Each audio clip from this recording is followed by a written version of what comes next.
Success is great, but the failures, that's what I'm a fan of, because that's where I've learned the most. And so I'm going to give you an example of yesterday. I went for a desert drive with my new car, which I bought for the desert. And in my excitement, I'm still considered a newbie. I forgot to take the walkie-talkies with me, which are kind of important to communicate between people, between cars. Luckily, the team leader had an extra one, so I was okay. I also forgot my flag. So there's a tall flag you put on the back of the car, so when you go over the dune, people can still see the flag and they know there's a car beyond the dune and prevents accidents from happening. Forgot that as well.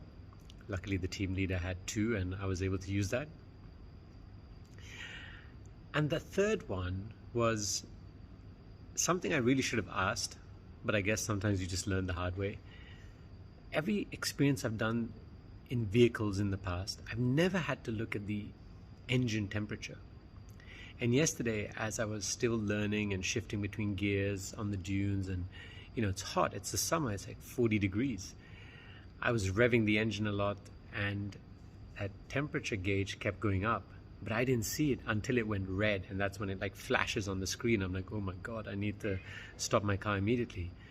But by then the damage had already been done, and the fan cooler, or the cooling fan I should say, was it's gone. Well, actually the fuse went, and so I need to get a new fuse, which is not the end of the world. It's a small cost, but in reality I should have been paying attention to this.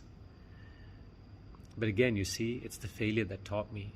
All these failures that I had yesterday are going to teach me to be a better driver, be better prepared, and enjoy the experience a lot more.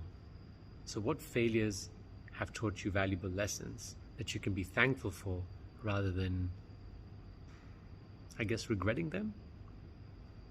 Because ultimately, they're some of the best lessons you've ever learned.